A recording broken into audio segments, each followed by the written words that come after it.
Hello मेरे प्यारे बच्चों, क्या हाल चाल। तो बच्चों आज हम फिर स्टार्ट करेंगे।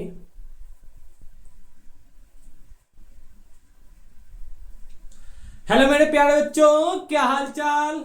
बढ़िया एकदम। तो बच्चों आज हम फिर बिहार बोर्ड क्लास 10th तो बच्चों रसायन शास्त्र का चैप्टर 1 की आगे हम डिस्कशन करेंगे। टॉपिक्स कुछ बच गई थी। अब बात करें चैप्टर का नाम क्या बच्चों, तो रासायनिक अभिक्रियाएं एवं समीकरण। और बच्चों बात करें ये क्लास 10th केमिस्ट्री है और बिहार बोर्ड मैट्रिक एग्जाम के जो भी तैयारी करें बच्चों उनके लिए वीडियो काफी ज्यादा शानदार होने वाला है और काफी बच्चों यूजफुल लेक्चर होने वाला है। अगर आपने अभी तक केमिस्ट्री में कुछ नहीं पढ़ा है तो यकीन मानो यहाँ से भी आप स्टार्ट कर सकते हो। तो बच्चों आज क्या क्या पढ़ने वाले हैं, आज हम पढ़े बच्चों रासायनिक अभिक्रियाओं की विशेषता। हमारी भी कुछ विशेषताएं, आपकी भी कुछ विशेषताएं। आप पढ़ते नहीं हो, हम पढ़ाते हैं लेकिन आप पढ़ नहीं पाते हो, ये भी एक विशेषता है। लेकिन नहीं सर हम तो पढ़ाई करते हैं, वो भी एक बच्चों विशेषता है। आज क्या क्या पढ़ेंगे, गैस की उत्पत्ति। बच्चों रासायनिक अभिक्रिया होगा जैसे यहाँ पर देखो A+B मिल गया, A+B आकर गला मिला, यस सर। अब बना क्या रहा है सर, वही अपना पुराना C।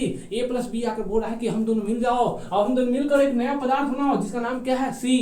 तो यहाँ से क्या क्या बनेगा, तो पहला बन रहा है बच्चों गैस की उत्पत्ति। यहाँ हो सकता है गैस भी बन सकता है। सेकंड क्या बोल रहा है, अपक्षेपण का बनना, हो सकता है अपक्षेपण भी बन जाए। अपक्षेपण क्या होता है वो भी बच्चों हम आगे बात करेंगे। देन उसके बाद रंग में परिवर्तन। अरे तुम तो हमेशा परिवर्तन कर लेते हो, हमेशा बदलते रहते हो, लेकिन वो नहीं बदलता है, उसका रंग बदलता है, तुम्हारा पूरा काम बदल जाता है। ताप में परिवर्तन हो सकता है बच्चों, A+B को जब लाए तो वहां पर 50 डिग्री सेल्सियस था, ये दोनों आया बोला 50 डिग्री सेल्सियस है और मिलकर एक नया पदार्थ C बनाते हैं। बनने के बाद हो सकता है यहाँ पर बच्चों इसका 51 डिग्री सेल्सियस है, तो यहाँ पर ताप में भी परिवर्तन हो सकता है। देन अवस्था में परिवर्तन। अवस्था में परिवर्तन कहने का मतलब पहले तुम बैठ कर पढ़ रहे थे लेकिन अब बोल रहे हो कि नहीं सर हम तो सो के पढ़ेंगे सर। अब क्या करते हैं, लेट जाता है, पैरों में पैरों रख कर पढ़ते हैं सर।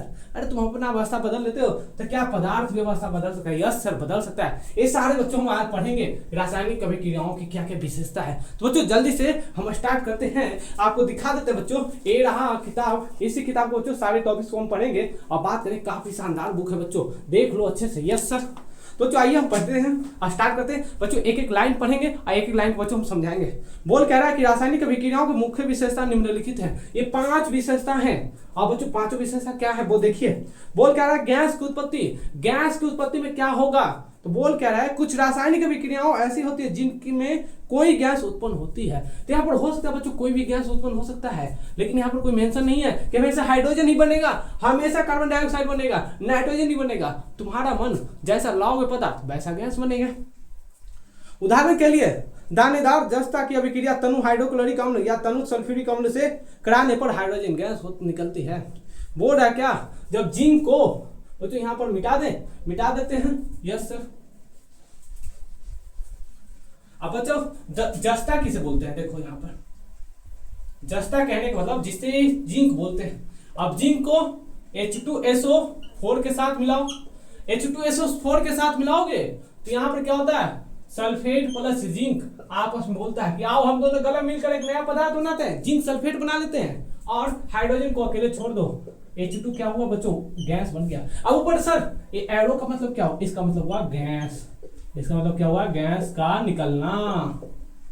देख रहे हो सर, इतना हलवा में आप समझा देते हो, कोचिंग में तो समझ में नहीं आता है। अरे यहाँ पर कोचिंग नहीं है, एक एक लाइन पढ़ा रहे हैं बच्चों। अब बात करते हैं, उसके बाद बोल रहा है क्या कि सर तनु हाइड्रोक्लोरिक अम्ल कहने का मतलब हो सकता है किसी बच्चे का मन कर रहा है कि सर हम क्या करते हैं, मेरा मन कर रहा है सर कि जिंक को H2SO4 के साथ ना मिलाकर हम HCl के साथ मिला देते हैं। अरे मिला दो, तुम्हारा मन करे तो जब मन करे तो प्राण दो, ZnCl Zn आपस में मिलेगा, यस सर, प्लस H2 बाहर आएगा सर। सर एक बात पूछना है सर, हमेशा इसके साथ ही क्यों मिला रहे, तो जो एक क्या होता है माइनस, एक क्या होता है प्लस, एक क्या है प्लस, तो प्लस माइनस के साथ मिलेगा कि प्लस प्लस के साथ मिलेगा। आप ही बताओ, प्लस प्लस के साथ घूमने जाते हो कि माइनस प्लस के साथ घूमने जाते हो। सर हम तो माइनस प्लस के साथ घूमने जाते हैं। ओ समझ गए, तो यहाँ पर ये माइनस प्लस, क्लियर है सर। यहाँ पर -2 होता है, यहाँ पर +2 होता है, यहाँ पर +2 होता है, यहाँ पर -1 होता है। आपस में मिलेगा तो प्लस प्लस नहीं जाएगा, प्लस वाले को कहेगा तुम भाग, जल्दी भाग, हम तुम्हारे साथ नहीं जाएंगे, हम तो जाएंगे प्लस माइनस के साथ, क्लियर है। चलिए अब उसके बाद बोल रहा है क्या, सेकंड नंबर एग्जाम्पल बता रहा है बच्चों। एक हाइड्रोक्लोरिक में थोड़ा सोडियम कार्बोनेट लेकर उसमें तनु हाइड्रोक्लोरिक अम्ल डालने पर कार्बन डाइऑक्साइड गैस उत्पन्न होती है। बोल क्या रहा है, बातों को समझना। बोल रहा है कि एक तनु हाइड्रोक्लोरिक अम्ल डालने पर कार्बन डाइऑक्साइड यानी सोडियम कार्बोनेट ले रहे हैं, मिटा दें। चलो सोडियम कार्बोनेट की बात कर रहे हैं बच्चों। तो बोल क्या रहा है कि सोडियम कार्बोनेट को जब HCl के साथ आप मिलाइएगा तो Cl क्या करेगा, माइनस है सर, और Na क्या है, प्लस है। तो क्या करेगा कि चलो भाई हम दोनों प्लस माइनस मिल जाते हैं, और यहाँ से बच्चों यहाँ से प्लस H2O निकल जाता है, और उसके बाद बच्चों कार्बन डाइऑक्साइड को गैस में छोड़ दिया जाता है। कार्बन डाइऑक्साइड बोल बच्चों यहाँ पर क्या है, गैस है, गैस का निकलना। तो यहाँ पर कार्बन डाइऑक्साइड को बोला जाता है बाहर बाहर जाओ, हम तुम्हारे साथ नहीं रहेंगे, हम तो प्लस माइनस के साथ जाएंगे, ये माइनस प्लस। क्लियर है बच्चों। अब बच्चों गैस की उत्पत्ति कंप्लीट हुआ, अब हम पढ़ने वाले अपक्षेपण का वर्णना। अपक्षेपण का वर्णना कहने का मतलब क्या हुआ बच्चों, जब एरो ऊपर की ओर रहता है तो गैस निकल रहा है, अगर मान लो यहीं पर एरो हम नीचे की ओर दे देते हैं तो क्या बोलते हैं, यहाँ पर सर सोडियम क्लोराइड यानी नमक का लवण का फॉर्मेशन होगा बच्चों। तो लवण जैसे बनेगा तो नीचे बैठेगा। आप देखो एक बकेट लो, एक बच्चों बाल्टी ले लेते हैं, यस सर, इस बाल्टी में बच्चों पानी मिला देते हैं। सर बाल्टी में पानी रखा जाता है, हाँ रख दो। अब इसमें क्या करते हैं, बालू बच्चों रख देते हैं, क्या करते हैं, बालू यानी सैंड। अब जो सैंड रखेंगे तो क्या होगा, मिलाने के बाद आप देखोगे बालू धीरे धीरे धीरे धीरे धीरे धीरे नीचे बैठ जाएगा। तो यहाँ पर क्या हुआ, अपक्षेपण का वर्णना, अपक्षेपण का वर्णना, अपक्षेपण का वर्णना,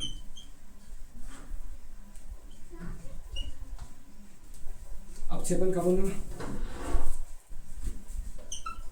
अपक्षेपण का अपक्षेपण अपक्षेपण का वर्णन।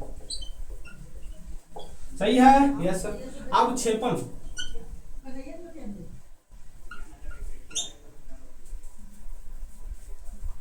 अपक्षेपण का वर्णना कहने वालों क्या हुआ बच्चों, यहां पर देखिए स्टेप बाय स्टेप पढ़ रहे हैं।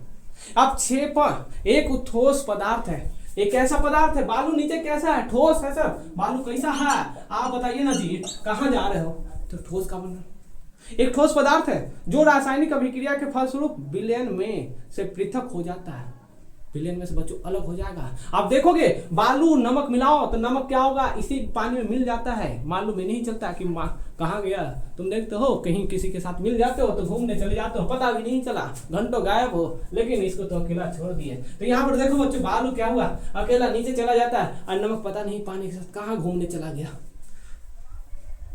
सोडियम क्लोराइड के जलीय विलयन में सिल्वर नाइट्रेट का विलयन डालने पर सिल्वर क्लोराइड का दही जैसा सफेद अपक्षेप प्राप्त होता है। अब बोल क्या रहा है बच्चों, आप क्या करो, सोडियम क्लोराइड के साथ सिल्वर नाइट्रेट को मिला दो, सोडियम क्लोराइड के साथ मिटा देते हैं। चलिए सारे बच्चों बातें नोट डाउन करते चलना, एक एक लाइन में पढ़कर समझा रहे हैं। बोल क्या रहा है कि सोडियम क्लोराइड के साथ जब सिल्वर AgNOCl को आपस में मिलाएंगे तो यहाँ बोल क्या रहा है, सिल्वर क्लोराइड के साथ मिलने पर, सिल्वर क्लोराइड के साथ मिलने पर दही जैसा, सोडियम क्लोराइड के जलीय विलयन में सिल्वर नाइट्रेट का, सोडियम क्लोराइड के जलीय विलयन में सिल्वर नाइट्रेट को मिलाते हैं तो यहाँ पर क्या होता है कि आपको सिल्वर क्लोराइड का AgCl सिल्वर क्लोराइड का बच्चों अवक्षेप मिलता है। ये क्या होगा, नीचे की ओर बैठ जाएगा। ये बच्चों नीचे एरो है तो क्या हुआ, ठोस हो गया सर, ये ठोस हो गया, ठोस पदार्थ, ठोस पदार्थ। क्लियर है यहाँ तक, जल्दी से नोट डाउन कर लो। चलिए अब उसके बाद बोल रहा है कि बोरियम क्लोराइड के जलीय विलयन में तनु सल्फ्यूरिक अम्ल का बोरियम सल्फेट का सफेद अपक्षेप बनता है। तो बोरियम का भी बच्चों क्या होता है, सल्फेट बनता है, सफेद कलर का अपक्षेप बन जाएगा, आपको मिल जाएगा। अब बता रहा है रंग का परिवर्तन, अब बात आ गई आप वाली रंग परिवर्तन। सर हम हमारे बारे में क्या बोल रहे हैं, हम तो परिवर्तन होते नहीं है सर, रंग का परिवर्तन, अरे तुम्हारी तरह यह भी है, बदलता रहता है, तुम बदल जाते हो ग्रेट की तरह। Yes sir. चलिए बातें कम बच्चों, कुछ रासायनिक अभिक्रियाओं में पदार्थों के रंग में भी परिवर्तन होता है। बहुत सारा ऐसा है बच्चों, यहाँ हो सकता है इसका कलर लाल हो, लाल इसका हरा, आपस मिल जाएगा, नीला पीला बना लेगा, आप भी तो बदल जाते हो, तो यहाँ पर भी तो रंग का परिवर्तन होगा। उसी प्रकार उदाहरण के लिए बोला जा रहा है कि पोटेशियम पर मैग्नेट के बैगनी रंग के विलयन में थोड़ा थोड़ा करके नींबू का रस निचोड़ने पर विलयन का बैगनी रंग धीरे धीरे गायब होने लगता है। यानी बच्चों हम देख रहे हो बैगनी रंग गायब हो जाएगा। अब कौन सा रंग आएगा सर? अरे कोई सा भी आए, बैगनी रंग गायब। अब उसके बाद बोला कि पोटेशियम डाइक्रोमेट के अम्लीय विलयन का रंग नारंगी होता है। अब कुछ बोलना जा रहा है कि पोटेशियम डाइक्रोमेट के अम्लीय विलयन, देखो यहां पर पोटेशियम डाइक्रोमेट, पोटेशियम डाइक्रोमेट का अम्लीय विलयन का रंग नारंगी होता है यदि इसमें सल्फर डाइऑक्साइड गैस प्रवाहित किया जाए। इसमें क्या करते हैं बच्चों? सल्फर डाइऑक्साइड SO2 मिलाते हैं तो इसका रंग क्या होता है? विलयन का रंग नारंगी से हरा हो जाता है। ये क्या हो गया बच्चों? इसका रंग पहले था नारंगी। कौन सा रंग सर? नारंगी। अब कौन सा हो जाएगा? अब हो जाएगा हरा। देख रहे हो, पहले नारंगी अब हरा। देख रहे हो रंग का परिवर्तन कंप्लीट हो बच्चों। और क्लियर है तो सीसी लिख दो जल्दी से। ताप में परिवर्तन। अब बच्चों हम देखेंगे कि A+B, मान लो आपस में बोला आओ मिलो जल्दी से नया पदार्थ बनाएंगे, C नाम है उसका। अब मान लो इसका 50 डिग्री सेल्सियस बच्चों मिलियन हुआ, आपस में मिल गया 50 डिग्री सेल्सियस। ऐसे भी गर्मी बहुत ज्यादा, देख रहे हो पसीने हो गए बच्चों। अब उसके बाद C जो बना 51 डिग्री सेल्सियस बन गया। देख लो ताप में परिवर्तन आ गया। कितने का परिवर्तन हुआ सर? 1 डिग्री का। अब बोल रहा है क्या? कुछ रासायनिक विक्रियाओं के फलस्वरूप ताप में परिवर्तन होता है। उदाहरण के लिए यदि कली चूना के एक ढेले पर जल गिराया जाए तो पर्याप्त मात्रा में ऊष्मा उत्पन्न होती है।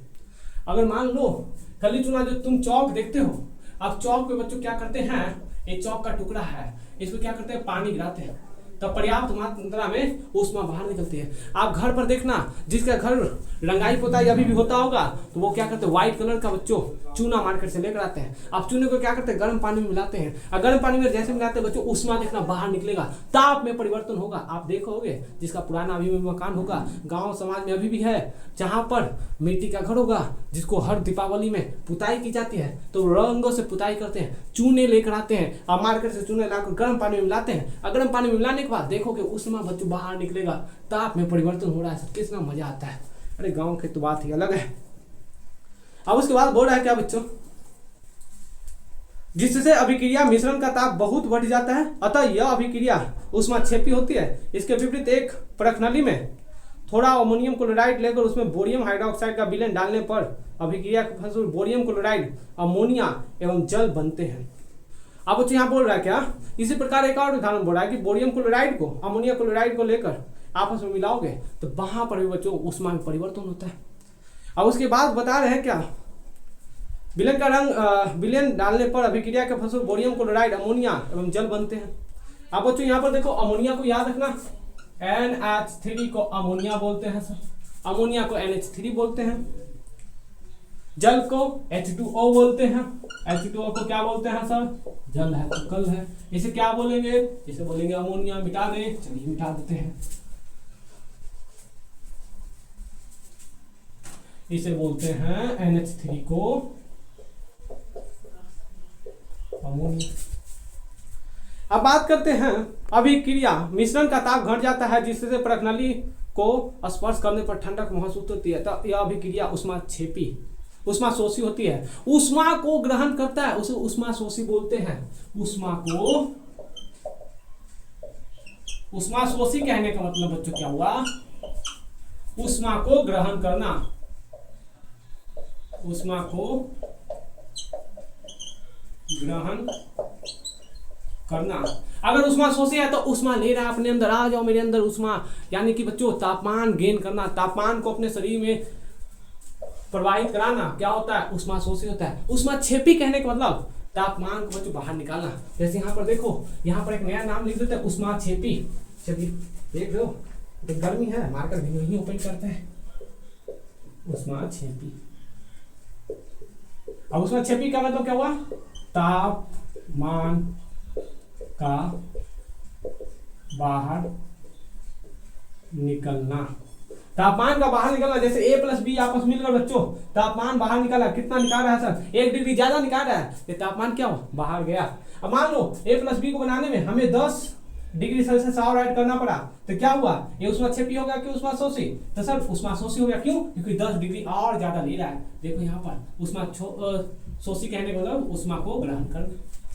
अब बात करते हैं बच्चों अवस्था में परिवर्तन। अवस्था में परिवर्तन कहने का मतलब क्या हुआ, आप देख सकते हो बच्चों लास्ट टॉपिक हमारा उष्मा अवस्था में परिवर्तन, यहाँ तक कंप्लीट हो गया। अवस्था में परिवर्तन कुछ रासायनिक अभिक्रियाओं के फलस्वरूप पदार्थों की अवस्था में भी परिवर्तन होता है। अब बच्चों पदार्थ का अवस्था में तो परिवर्तन होगा, पहले मान लो यहां पर देखो लास्ट टॉपिक बच्चों, एक एक बात तो बच्चों बता रहे हैं, ऐसा कहीं नहीं बताया जाएगा। अब ये बच्चों कैल्शियम कार्बोनेट है, ये कैसा होता है, ये ठोस अवस्था में होता है, ठोस अवस्था। अब जैसे बच्चों इसे हीट करोगे, ये डेल्टा का मतलब क्या हुआ, उष्मा देना, उष्मा यानी तापमान। जैसे बच्चों ब्रेक करोगे तो calcium oxide plus carbon dioxide, ये क्या है, गैस है सर, ये क्या है, ठोस है सर। देख लो ठोस अवस्था से ठोस प्लस गैस में बदल रहा है, ठोस से ठोस प्लस गैस बढ़ रहा है, इसे क्या बोले हैं, इसे बोलते हैं सर अवस्था में परिवर्तन। क्लियर है बच्चों। कुछ रासायनिक अभिक्रियाओं के फलस्वरूप पदार्थों की अवस्था में भी परिवर्तन होता है। उदाहरण के लिए मोमबत्ती को जलाने पर मोम का कुछ भाग द्रवित होकर नीचे गिरता है। ये तो हल्का सवाल बच्चों बताया जा रहा है कि मोमबत्ती को क्या करो, जैसे यहाँ पर मोमबत्ती है, मोमबत्ती को जलाना शुरू करो, धीरे धीरे क्या होगा, मोमबत्ती घटना शुरू करेगा सर। और यहाँ पर देखो ये क्या होता है, द्रव में चला जाता है, पहले था ठोस अब क्या हो गया, द्रव हो गया सर। ये क्या है, मोमबत्ती। ये देखो बच्चों ठोस, ठोस प्लस गैस, दो अवस्था हो गया, पहले ठोस, ठोस प्लस गैस। और कुछ भाग वाष्प में परिवर्तन हो जाता है, यानी कि बच्चों आप देखोगे तो कुछ बाहर की ओर धुआं के फॉर्म में बाहर चला जाता है, वाष्प बन जाता है। मोमबत्ती के जलाने पर ठोस मोम द्रव और गैस में परिवर्तन हो जाता है। मोमबत्ती का मोम जलकर कार्बन डाइऑक्साइड गैस और जल द्रव में परिवर्तन हो जाता है। प्रकृति में विभिन्न प्रकार की रासायनिक अभिक्रियाएं हर क्षण होती रहती है। उपरोक्त किसी भी एक विशेषता से रासायनिक अभिक्रिया की पहचान की जा सकती है।